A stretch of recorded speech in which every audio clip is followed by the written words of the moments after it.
and gentlemen, we now present George Edwards in Dr. Jekyll and Mr. Hyde.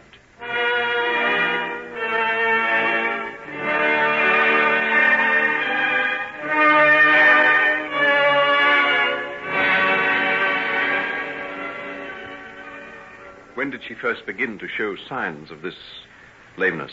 Well, you see, Doctor, her hip was injured.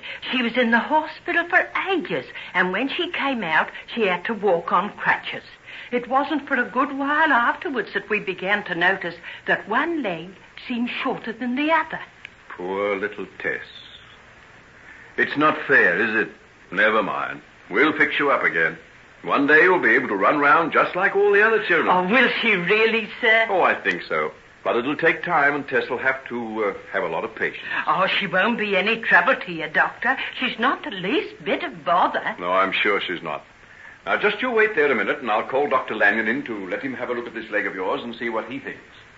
Hugh, can you spare me a minute? Yes, coming. Tess, would you like to go to the country for a while and get really well and strong before we start fixing this old leg of yours up? The country? Oh, do you really mean it, sir? Of course I do. There's a place I know of where quite a lot of people go to get cured. It's the most beautiful place you can imagine. Big trees, gardens full of flowers, fresh cream and milk, and all the sunshine you could wish for. Ah, it sounds like heaven, sir. Well, it's not as far away as that. You'll just have to take a train, and in a few hours you'll be getting out at a little station, and then you'll find someone waiting to meet you, and you'll get into a little dog cart drawn by a fat horse called King. The groom might even let you hold the reins for a while as you drive along. Would he? I wouldn't be surprised. And, by the by, you'll come to the big gates leading to the park, and after you've gone through, you'll see a fallow deer grazing on the grass, and all sorts of birds and little rabbits. Oh, mister, this ain't true. It's just a fairy story you're telling me, isn't it? No, little Tess, it's true. As true as I'm going to make you well again if it takes me years to do so. Oh, here's Dr. Lanyon now. Sorry to keep you waiting. That's quite all right. Come here and meet Tessie and her mother. Tessie had an accident. It's made her a little lame. Now, Tess, walk across the room, will you, dear? Let Dr. Lanyon see the way you walk. Contraction of the femur. What happened? Did you have a fall? No, sir. It was the way she was knocked about. Knocked about? What do you mean? A man knocked her down in the street and beat her and trampled on her. They say it was that Edward Hyde who done the murder a while ago. Edward Hyde? How do you know? Some of the neighbors seen him, and they say the description's just the same. Small and ugly and sort of deformed. You couldn't mistake him. Edward Hyde. Are we never to be free from this devil's work? Well, at least we can do what we can to set it right. We'll start with Tess, and then I'm going to try and find the other people who's been injured and do what I can for them. From what I can hear of him, he'll have a task beyond the power of one man. If one man can do the evil, surely another can undo it. At least let me try.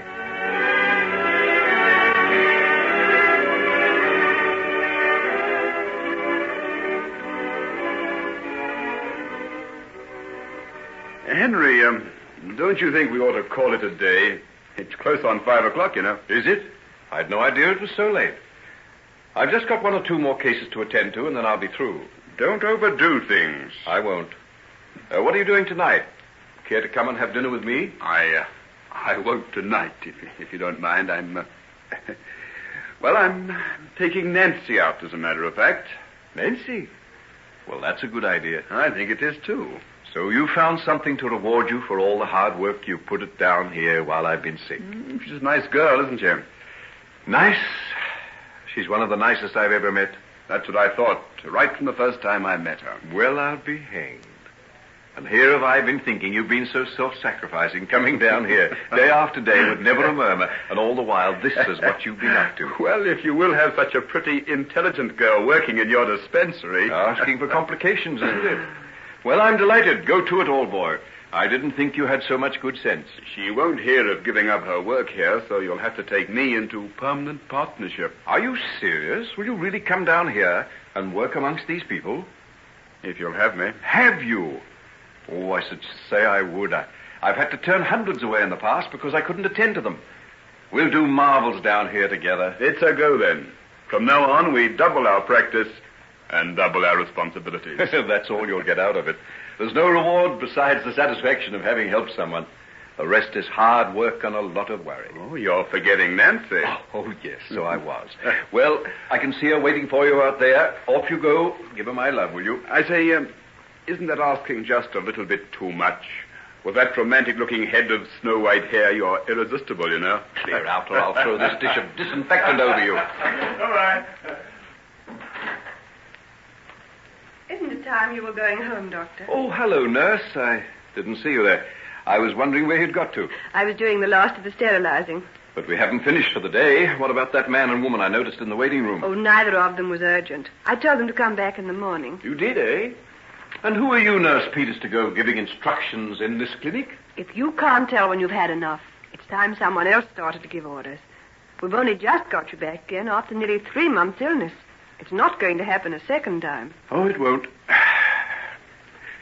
I promise you that. You know, if you insist on working 12 and 14 hours a day like you did before, it will. Don't look so severe. Anyhow, you've been neglecting me. What about my afternoon tea? Neglecting you? Didn't I have it ready at 4 o'clock and no one to drink it? 4 o'clock? What was I doing then? You got a call to go to Mrs. Prentice, and off you went. Just got there in time, too. Why these women will leave everything to the last minute, I can't understand. What was it?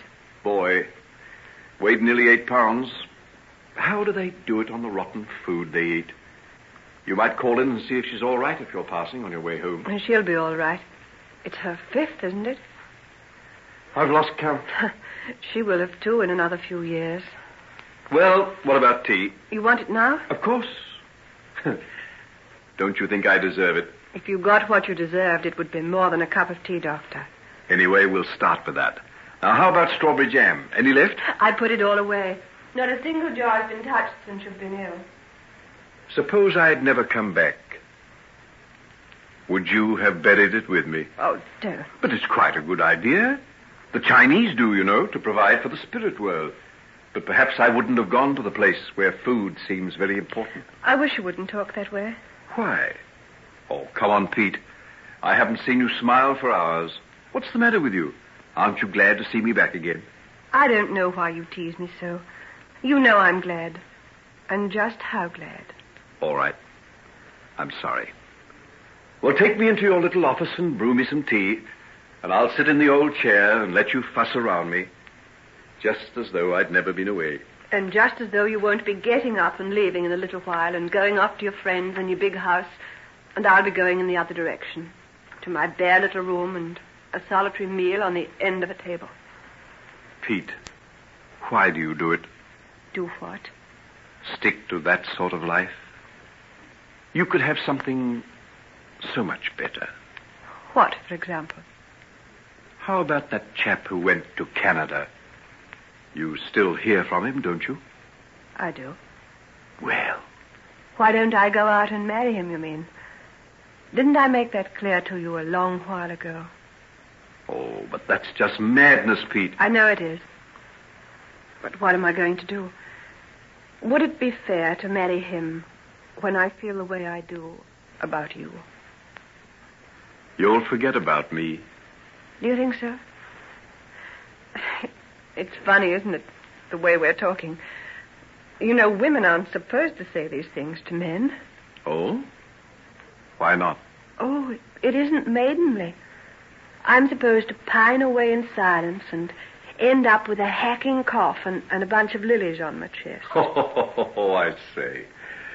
Oh, not you. You'll end up with a double chin and half a dozen children. Oh, how can you laugh at me? I know I'm plain and I know I'm scrawny and not the kind of woman you'd look at. But you needn't think I can't feel deeply for all that. Oh, Pete. Pete, my dear, I wasn't laughing at you. Can't you take a joke? It's just that I can't imagine you ever pining away. And it's just that you can't imagine me as anything but Peters, the nurse. A mess of starched uniforms and smelling of antiseptic soap. If I had the clothing and background and all the rest of the things that Margaret Utterson has, I'd be just as good as her. I shouldn't have said that. Don't take any notice of me, Henry. Please forgive me. It's all right, Pete. I'm not cross. It's just that it seems so unfair. She has everything. I haven't got a thing. I haven't even got any pride. Oh, Pete. What makes you say that? I throw myself at you. Tell you just exactly how I feel. I don't blame you if you despise me. Despise you? I'd never do that. I know the thing you give me is too precious and too good ever to be despised. It means a great deal to me, Pete, dear. Even though I do nothing about it. Well, there's a kettle boiling up. I'll make the tea and then we'll get back to normal. You know, there's nothing like a cup of tea to restore one's sense of values. And there's nothing like a talk with you to restore mine. These half hours at the end of a hard day mean a lot to me, you know. Do they? Yes. Do they really? If I could only feel that I was necessary to you. You know, the one thing a woman can't stand up to is to feel that the man she loves can get on just as well without her. It sort of kills her deep inside. Then you needn't ever die that way, Pete. I don't think I could get on very well without you. And I'm going to need you a whole lot more in a little while. Now, pour me out that tea, and then I'll take you home.